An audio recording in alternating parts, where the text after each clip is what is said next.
So we're going to start off with a pulse this afternoon. So as always, we have to get our patient's consent. So Brody, is it okay if I take your pulse? Sure. Cool. So what we're doing is we're locating the radial pulse, which is just under the patient's thumb on the outside, and you're going to measure this using your 2 fingers. Once located, you're going to count for 10 seconds. So Brody has a pulse of 64, and so that is within the healthy range. So now we're going to do a blood pressure test. Once again, quite an invasive procedure, so we're going to ask for the patient's consent. So Brody, do you mind if I take your blood pressure? Not at all. So for this we need a blood pressure cuff and your stethoscope.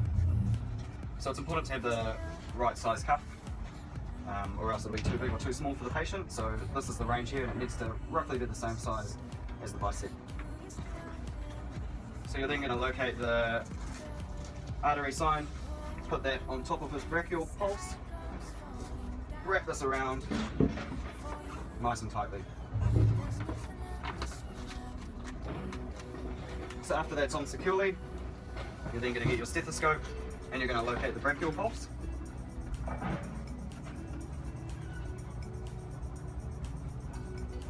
And you're going to be pumping this up until you can't hear the pulse anymore.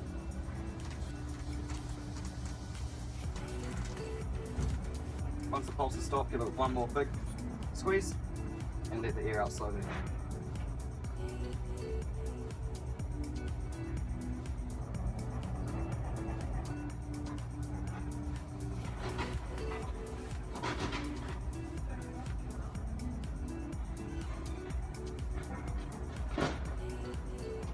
So Brody's blood pressure today was 125 over 80, which is in the perfect healthy range. So, Justin, do you mind if I take your lung sounds today? Sweet, all good. Cool.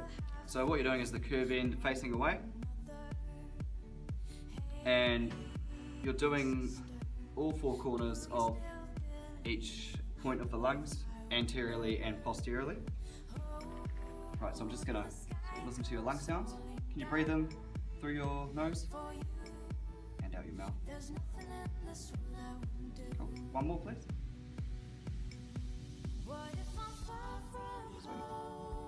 So usually, as I said before, you do 4 and 4, but for the purpose of the demonstration, just going to do the 2. What you're listening for is any irregularities, such as rails, crackles, wheezes, or anything like that. What we're also going to do is we're going to measure his respiratory rate, so how many times he breathes in per minute. So what we're going to do is we're just looking for the rise and fall of the chest over 10 seconds.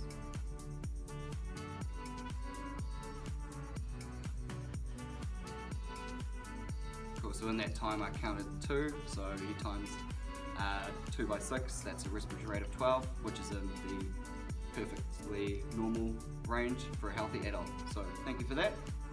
So I'm just going to demonstrate how to use an OPA. An OPA stands for oral pharyngeal airway. It's used to secure and maintain an airway or assist with other breathing apparatus. So you need to figure out if the patient is eligible for one, and a good indication is whether the patient has a GCS of less than 8 or less than 2 verbally. So as you can see down here, there's a range of sizes. They will change for each patient. Obviously, children, pediatrics will have smaller ones than adults. I've pre-measured this one. How you do it is from the side of the mouth to the corner of the mandible. So this should be the correct size for this patient. So how to insert it is first you're using your C grip to open the airway, putting his head backwards. And the curve of the OPA is going in, facing upwards towards the roof of the mouth.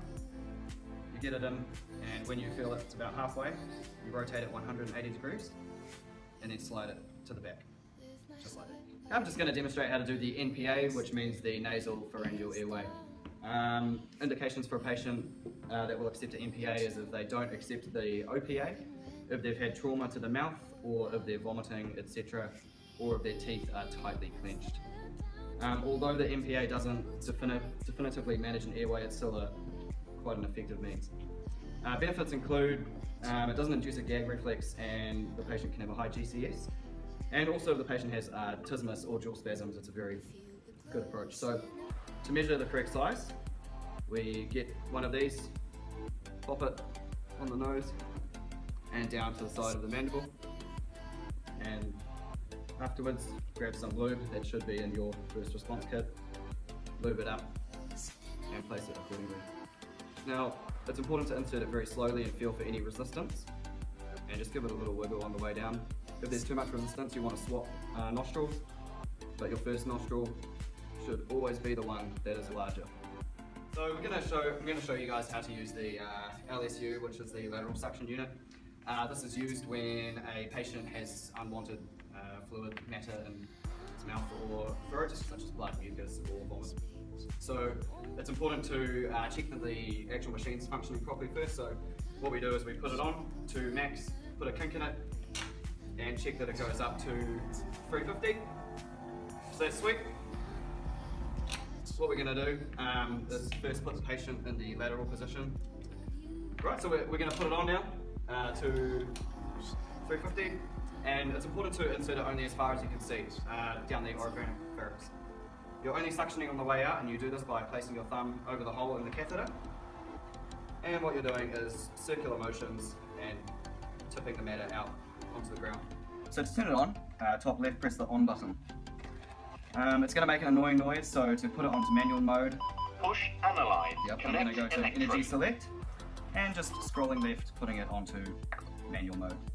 I'm going to also change it down to 50 joules, just because we're going to be running a test later. So the first thing to check when you're doing a check of the machine is the battery level. So the first one's a bit low. If we were to change it, you just need to rotate this forward, open the yellow pouch at the back, and you can change the batteries just as is. But they're fine for our test today.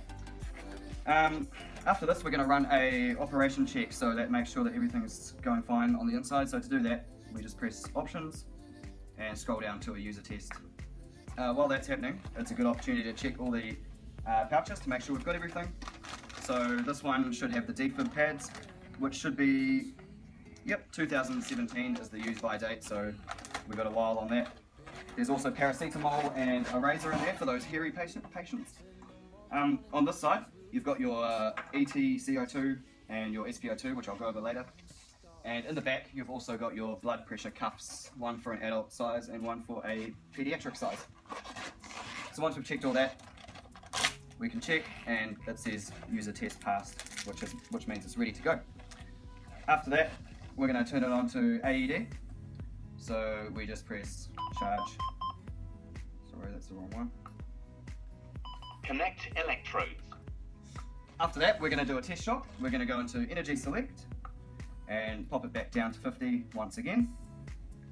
And then we're going to press charge. So I'm going to plug in my test load here, and that's just going to put a shock through it instead of actually doing it on myself. So press charge. When it loads, you press the red button to administrate a charge. If you want to cancel a charge, once it's at the red button, you just press this. Press it in and it'll cancel it. So now we're going to go on the ECG. So I'm going to plug this in to the other side, which I've already set up, and turn that on, and you should be able to see the heart rate there. So if we wanted to change the volume, so we hear the beeps, you just scroll into the top left, press the middle button, press it again, and then you can change the volume.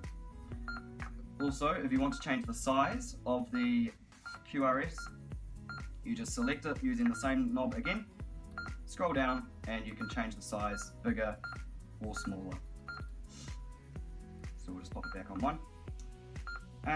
If you wanted to test the patient's blood pressure, all you need to do is press this button here, NIBP, which means non-invasive blood pressure, using one of the cuffs in the back.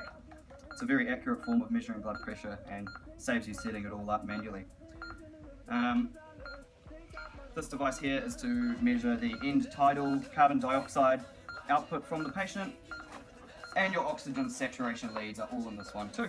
Right, and if you wanted to change the lead side, all you have to do is press this button here, and you can choose one of 6 options there. So you just scroll down and hit the middle button once again to choose the appropriate lead.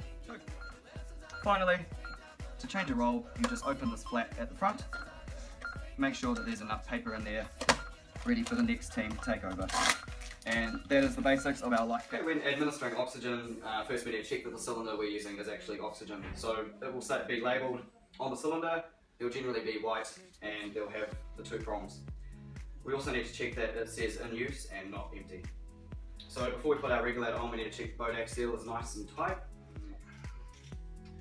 We're going to line these up with the prongs down here, putting them in like so, and just winding them up quarter turns at a time, waiting until we get about a finger's strength of tightness. We don't want to over tighten it. Afterwards we can turn it on, and we just check the front to make sure that there's enough oxygen in the cylinder. We're also going to check that it flows nicely on all the different strengths. So to put an actual mask on our patient, we're going to insert the tubing down below like so. We're then going to put on the litres per minute first, and so for this type of mask it's 6 to 8. So once the air's flowing, you can then put it on your patient's face. So do you mind if I put this on you? Okay. So we're just putting it nice and carefully over the patient, being very careful about the ears, popping it on like so. So once that's on there, once you've done everything you need to do, you can take it off again. So after we've taken the mask off, what we need to do is flush the regulator to get rid of any excess air. So we're going to be turning this off and then putting it on the max just to get rid of anything. After that's done, twist it off nicely and take the regulator off. I'll also add in that if we're doing this in a real life scenario, we would be laying the cylinder on the ground to ensure the safety of everyone around us. Now we're going to demonstrate the use of a C-collar. So practically what they do is they immobilise the patient's neck from preventing further injury. To see if a patient is eligible for the use of a C-collar, we need to apply the Nexus rule. So as always, we're going to gain consent. So Brody, do you mind if I put a C-collar on? That's fine. We're just going to put this on today because we think you've got some neck injury. It's just going to keep it in place on the way to the hospital and prevent any further injury. Do you understand? Okay. Okay. So after you've got the consent, what we need to do is measure using our fingers from the patient's shoulder to the bottom of the mandible. So Brody, I'm just going to measure right now. So that's 4 fingers. We're popping that down there and then adjusting it to the appropriate setting. So it's already been put on the proper setting, so we don't need to change anything. If you did need to change it, you would push these buttons in and you can slide the collar up or down. Right, so as you can see, I've already got Zoe helping me out. Just grab any offside will do, just to hold the head while you're putting this on. You can do this by yourself, but it's not recommended and makes it much more difficult. Alright Brody, we're just going to pop this on now. Okay. It's going to be a bit tight, it's going to be a bit uncomfortable, but it's definitely for the best, alright? Okay. So this part just goes under the chin here. And we're just going to wrap this around the back. Just getting it nice and tight until the Velcro clips in place. So now we're going to do some hemorrhage control. So the first thing that we need to do is expose the area that we need to dress. So we ask the patient a series of questions to figure that out. Zoe, hello. Hi. How are you? I'm okay. Yeah, that's sore? Yeah. So I understand you fell over? Yeah, my leg's sore. I think Yeah. I cut it. So this one here? Yeah. Have you had a look at it yet, or you've No, just I'm a bit squeamish. Mind if I roll your That's right. pants sleeve up and then start to dress the wound? Okay. Oh, you do too. Right. So the first thing we need to do is clean. Just keep looking away. Don't worry about it. Obviously, if it's a very bad cut, you will offer some pain relief, but this is just superficial, so it'll be okay. First thing we're going to do is use some saline, which will be your first response kit to clean the wound. We use one of these dressings, which is the compound dressing, just to do that. So just put a little bit on there, and just gently dab it carefully, just to remove any unwanted matter like little bits of rock, gravel, sand, or glass, very common. So once that's clean, you get the dressing, fold it into squares, as smallest as you possibly can, to cover the wound, and just place it in there. Right, so I'm just going to wrap it up in this, and it's going to take a bit of the pressure off, and then we'll figure out afterwards what you need to do. Probably get it checked out at hospital, just to check the infections and make sure everything's okay. So we get a crape bandage, and we're just going to go around and round, covering all of the corners and all the surface areas. Make sure that no air or anything can get out. So once that's nicely covered, we can start twisting over the top, just to get it nice and tight around the actual wound. So just keep going round and round, twist it a couple of times to get the pressure. How you feeling, Zoe? Yeah, better now. I'm now going to demonstrate how to apply a tourniquet to a patient, which is used for catastrophic hemorrhages. So what we need to do is expose the area. So we're just going to roll the sleeve up here. And today, for training purposes, we're saying that the deep laceration is under his elbow. So the tourniquet should be found in the trauma side of the response pack. And it's just going to be inserted 10 centimeters above the wound onto the patient's arm. So you're going to wrap this around very tightly. And what this is doing is it's stopping the blood coming out.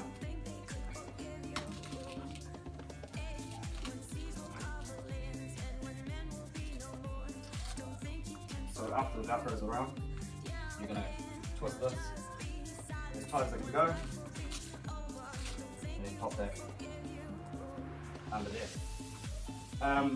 After you've completed the tourniquet, you record the date and time on the slip here, and you feel for the distal pulse from the laceration, or you look for blood loss. If there's still blood loss and there's still a pulse, you can then immediately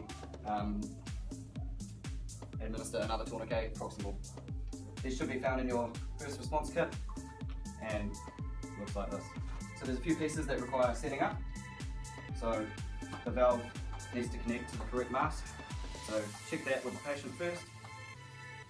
You need to make sure everything's nice and tight, or else the air can escape while we're trying to ventilate our patient.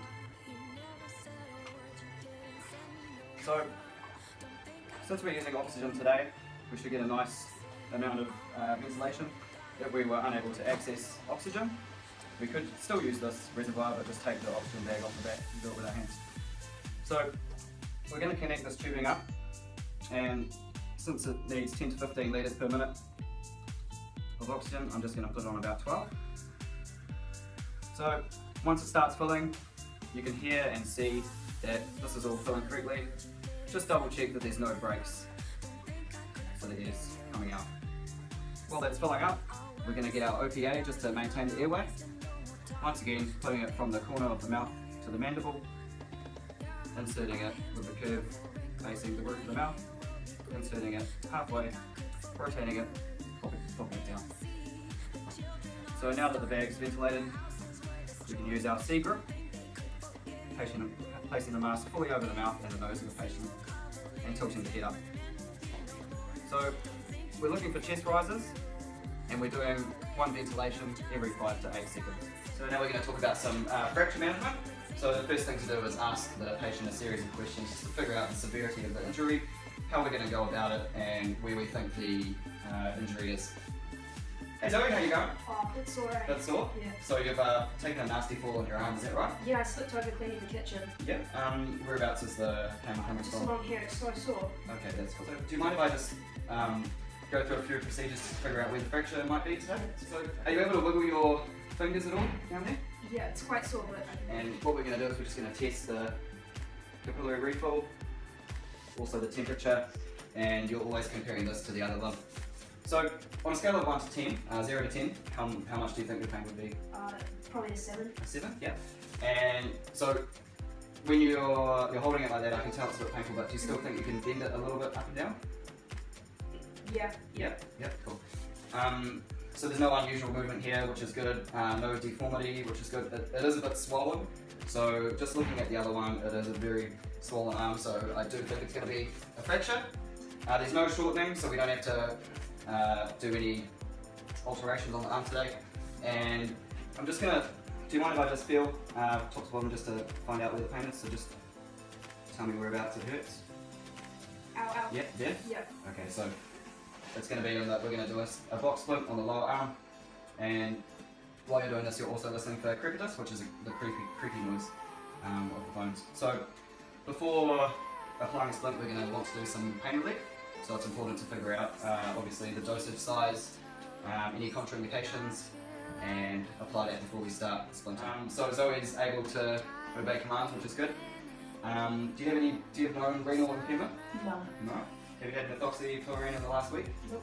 And does yourself or anyone in your family have a history of knowing hypothermia? I don't think so. No? Cool. Okay, so she's eligible for that. Now, some patients, they feel a bit drowsy, a little bit lightheaded, and they may get a bit of nausea. Is that okay with you? Mm-hmm. That's going to bring your pain right down, so...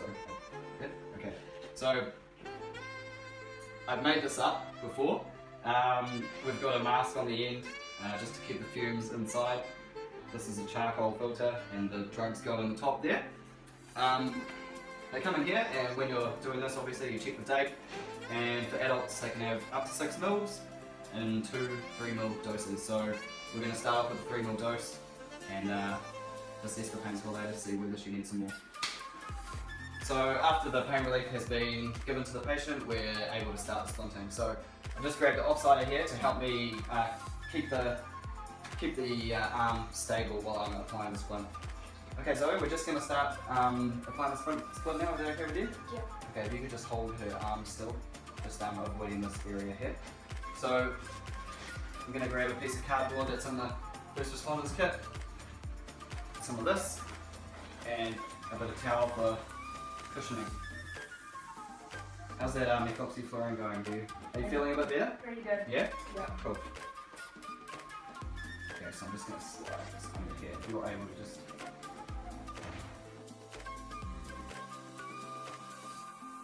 Darling, you can't stay here. Come with me.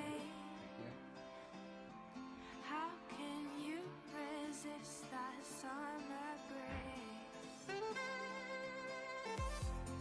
My shoulders feel like finally I can breathe. When winter comes, to follow the summertime breeze.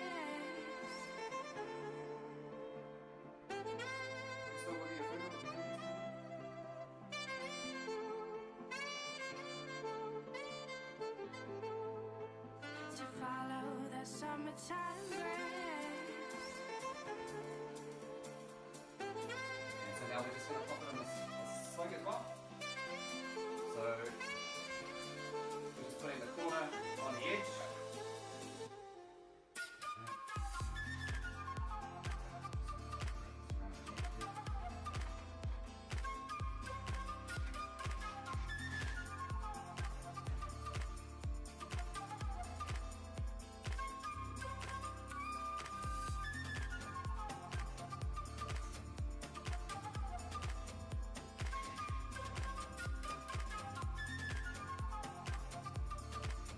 Just making a saddle to hold it in place, twisting this around, up and down there. So how does that feel? Good? So not too tight, still wiggle your fingers. So we're just going to check the capillary refill again. Temperature's fine. And so after the methoxy, what do you think your pain score would be now? Oh, probably about 2 or 3. 2 or 3? Okay, so as you can see it's worked fine and there's no need to administer another dose. Okay, so we've arrived at the scene of what we think is a cardiac arrest. First thing we need to do is check the area for any dangers.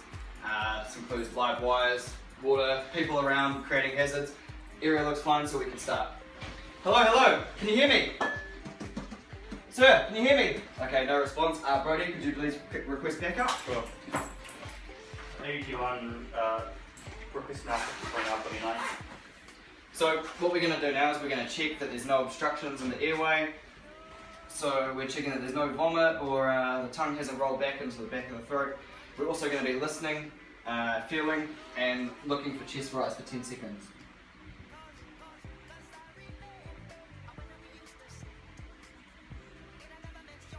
Okay, no response. Brody, could you please start CPR? Sure.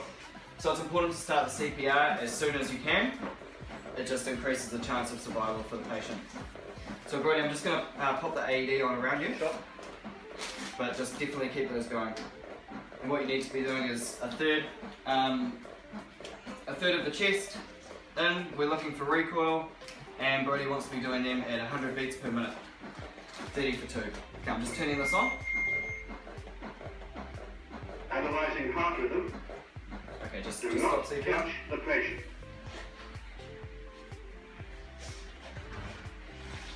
Shock advised. Okay, stay clear. Touching. Stay clear of patient. Deliver shock. Now shock delivered. Okay, when it says just start again, Yep. please. Start CPR. Okay, so now what I want to do is manage the airway, so we're going to start with the OPA, measure that as we do, pop that in, and now we're going to set up the BVM. So I'm going to put it on the max straight away, just because he's not breathing. So we're lying this down, and I'm just going to use my C grip to administer the BVM. Okay, Brody, I'm just going to ventilate now, so Yep. can you watch for chest rise and tell me? Chest rise. Chest rise. Okay, keep going please. So we're going to keep going at 30 for 2, and we're going to swap around at the next shot, Cool. just because CPR can get very tiring, so you generally want to swap between people every 2 minutes. 7, 28, 29, 30. Chest rise. Chest rise. Your compressions are going well, man, keep it up. Do you mind if we do a cryo check, pressure after Yep. this one? So this just opens the airway, pushes down the esophagus, makes sure that no contents from the stomach come back up. 7, 28, 29, 30. Chest rise. Chest rise. Beautiful. So I've also got a suction unit down here, just in case the patient regurgitates. We can then roll the patient on the side and use the suction to get the matter out of his mouth. But right now, the patient seems to be doing fine. 7, 28, 29, 30. Chest rise. Chest rise. Keep going, man, doing some good compressions. It's also important to ask around when you get to the scene for a history of the patient, so if anyone knows the 7, patient, 28, 29, 30. Chest rise. Chest rise. if they know the patient or if they saw what happened, just to help determine the mechanism of the arrest. Stop CPR. Okay, we're just going to swap around now, Brady. Analyzing heart rhythm. Stay clear of Right, the stay clear, no one touch. Analyzing heart rhythm. No shock advised. Pause. If needed, start CPR.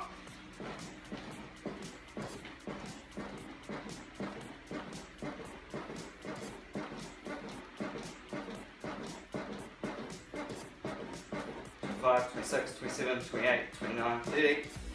Chest rise, chest rise.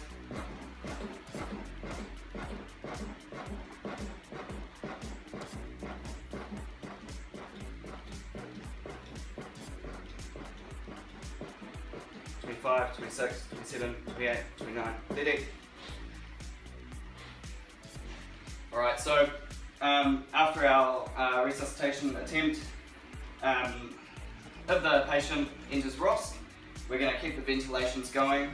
We're going to put him laterally, and if he does gain more consciousness, we're going to sit him up to help the breathing go. But we all need to be vigilant and aware in case he enters cardiac arrest again.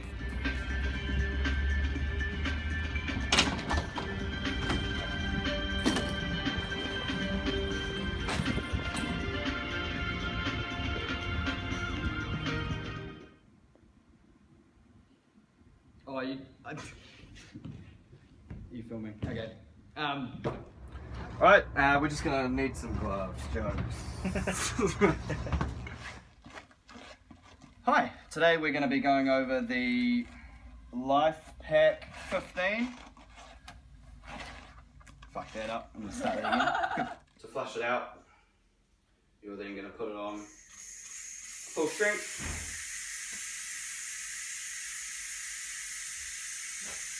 Without any other underlying issues, so we're if a customer. I think I have to. It looks like you're carrying a man bag. Got this from Genshin.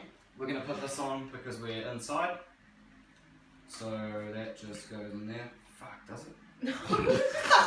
Hi, welcome. Today we're gonna be doing the Life Pack 15. There are various. What?